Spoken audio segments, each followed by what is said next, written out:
হচ্ছে শনিবার, আর কালকে রাত থেকে শুক্রবার রাত থেকে বৃষ্টি হচ্ছে।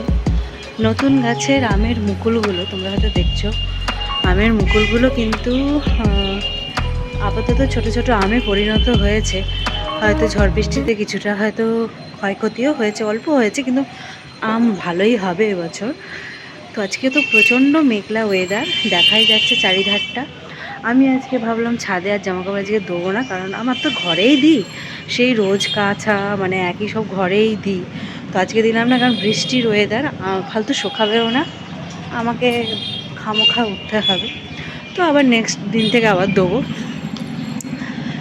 তো সেই জন্য। আর ঘরের ভেতরে তো দেওয়া হয়, শুকিয়ে যায় মোটামুটি, টুকটাক করে শুকিয়ে যায়। বড় বড় জিনিসগুলো 3-4 দিন লেগে যায়, এই যা। তো চলো আজকে ব্রেকফাস্টে লুচি বানাবো। বাঙালির একটা ভীষণই একটা ইমোশনাল মানে ব্যাপার এটা, লুচি, তারপরে আলু পোস্ত, এগুলো তাই না, আমরা বাঙালিটা বেশি পছন্দ করি। শনিবার লুচির আটা মেখে তারপরে নই করে এখন বেলতে বসলাম। লুচি হবে ব্রেকফাস্টে, আর হবে একটু মানে নর্মাল একটু আলুর তরকারি, ব্যাস এটাই। তো এখন লুচি কটা পরপর বেলে নিই। তো তখন বলছিলাম আমাদের বাঙালিদের আলু পোস্ত, লুচি, মাছ, এই তিনটে খাবারই ভীষণই ইমোশনালি আর মানে ভালো লাগার একটা বিষয়। আমরা মাছে ভাতে বাঙালি, বিশেষ করে আমরা ইন্ডিয়ান যারা ভারতীয়, আমি তো ভারতীয়, তো আমাদের ভারতীয়দের কিন্তু মানে ভারতীয় বাঙালিদের কথা বলছি আমি, তো ভীষণই প্রিয় খাবার এটা। তো আমাদের আমি যেমন চিংড়ি মাছটা ভীষণই পছন্দ করি। আর তারপরে হচ্ছে দেখো, আমি এখানে লুচিটা ভেজে নিচ্ছি। তো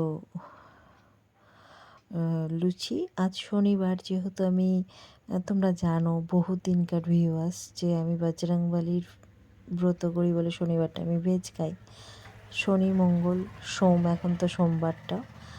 আর আমাদের তো কদিন পরেই তো এই অশোক ষষ্ঠীর ব্রত একটি আছে, তোমরা নিশ্চয়ই জানো। সেটা যারা করো, আমরা বাঙালিরা যেটা করি মহিলারা, তো এটা আলুর তরকারি হবে। এটা একটু মিষ্টি, কাঁচা লঙ্কা, নুন হলুদ দিয়ে নর্মাল একটি তরকারি। লাঞ্চে এই ডালে চালে একটু হচপচ বানাবো, কারণ আজকে কী আর বানাবো ভাবছিলাম। তো লাস্ট পর্যন্ত ডিসাইড করা হলো যে একটু হচপচ হবে। তো সেক্ষেত্রে একটু ডাল আর চাল একসাথে করে আমি ধুয়ে নেবো, কারণ আমি ডালটা আজকে আর ভাজছি না মুগের ডালে, কারণ নিরামিষ তো হবে মানে পুরো। তো সেক্ষেত্রে এই চাল টাল ধুয়ে বসিয়ে দেবো নুন হলুদ দিয়ে। তারপরে একটু আলু আর একটা পটল দিয়ে আজকের এই হচপচটা বানাচ্ছি।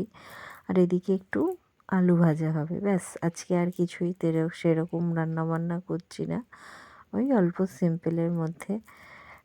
আর দেখো এদিকে আলু কটা, আমি পটল কটা ভেজে তুলে নিয়ে ওই কুকারে দিয়ে দেবো। আজকে খিচুড়িটা আমি কুকারে প্রথমে কুক করে নিচ্ছি, কারণ বেশি টাইম দেবো না, ঝটপট হয়েও যাবে, টাইমও সাপেক্ষ, গ্যাসের পক্ষেও সুবিধা, যেহেতু আমাদের একটা অকাল পড়ে গেছে, সবার জানোই, শুনেছো সেসব কথা। তো সবারই, তো সেক্ষেত্রে একটুখানি তো সাশ্রয়টা তো বিশেষ প্রয়োজন, তো সেই জন্য। তো যাকগে একটু রান্নাবান্না কমপ্লিট করার চেষ্টা করছি। আর এদিকে আলুটাও ভাজা হচ্ছে। এই বৃষ্টি বাদলার দিনে গরম গরম খিচুড়ি আলু ভাজা জাস্ট একটা দারুণ একটা কম্বিনেশন আমাদের মানে খাবারের। তো ওই আলু ভাজা, তো আর এদিকে খিচুড়িও মোটামুটি রেডি হয়ে এসছে।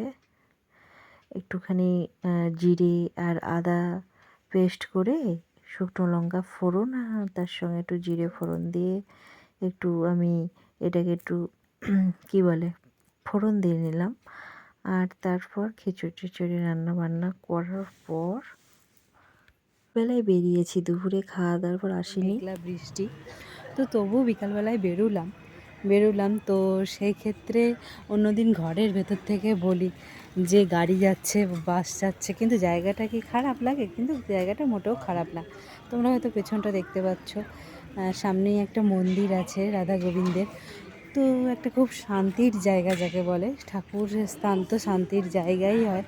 তো সেই জন্যেই আমরা অনেক সময় ওই সামান্য মানে কী বলবো, সমস্যাটাকে অনেক বড় করে ফেলি, তাই হয়তো এরকম মনে হয়। তো এরকম সমস্যা মানুষের তো থাকেই, কিন্তু তারপরেও ভালো দিক যদি আমরা দেখি, তো এর মধ্যেও ভালো দিক কিছু আছে। তো চলো, আজকে এই বলার ছিল।